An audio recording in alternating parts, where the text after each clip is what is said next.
Hey, what's up? The Dilly Vlog. This is my weight loss journey update vlog. So, it was kind of a dicey week this week, coming from a previous week of doing a lot of legs with the trainer.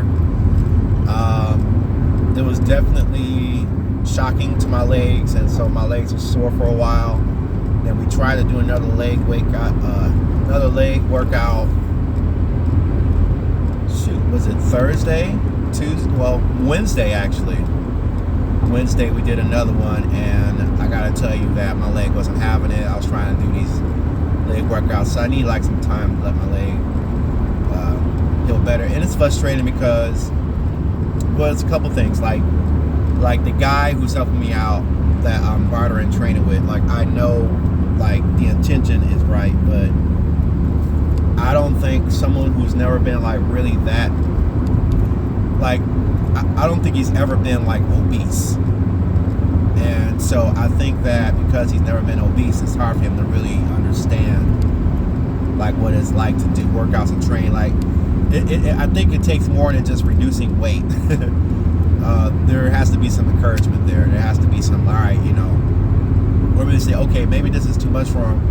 And I think sometimes for skinnier people, it's like, how can't you do that? How can't you jump rope? I never experienced it in my mind, that being difficult. So how can it be difficult for you? And I think it's just a byproduct of the situation. I don't think that it's intentional. But if you've never been obese, if you've never had to, go shopping for clothes and see that the nice clothes you want to get, they don't make in your size, or to notice yourself being treated differently because you're overweight. Like I experienced that in the church, where I could see how people come at you if you're not as overweight as others, and then the people who are skinnier. Like I saw that. Like the last church I worked at, I saw that. I experienced that.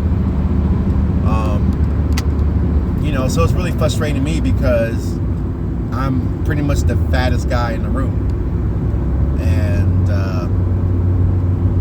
that plays a role. I have to acknowledge that, and then take mental energy and steps to say, no, I'm not, or to ignore it. Like you have to actively choose to ignore things. You have to actively choose and actively put energy towards deciding to not put energy towards things, right? And so it was a dicey week. I was upset. I did emotionally eat afterwards, but now I'm back on track, and I had this kind of idea. It kind of made me reflect on two things.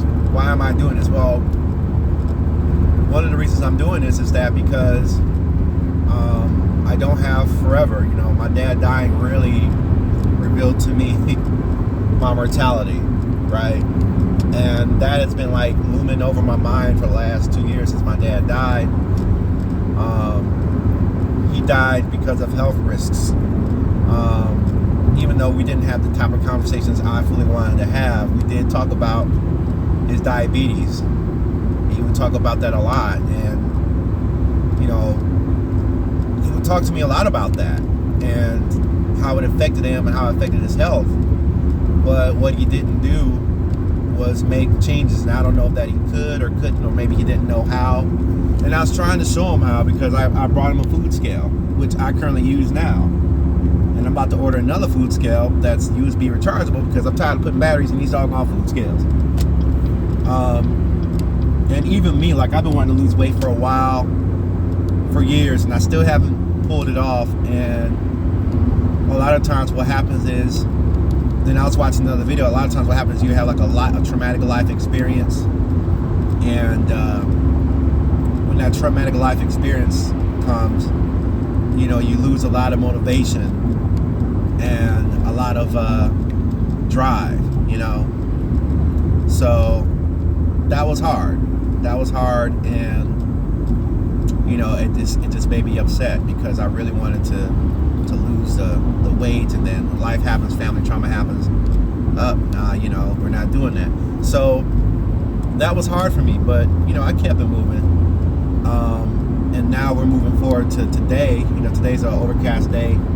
I haven't done much jump roping this week, and that's how it sneaks in. So tonight I plan on jump roping. I'm go to the park and do it. And one of the reasons I want to tackle obesity, I want to break the chain of obesity in my family, my dad, my grandfather, and me. Only problem is that I don't have the next generation coming up behind me yet.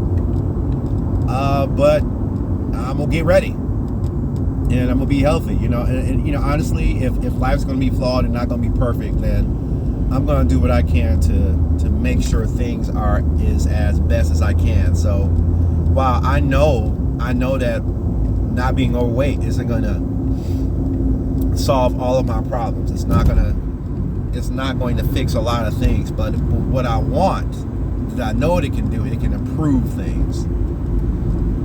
It can improve accessibility. It can help me down the line when I'm older, right?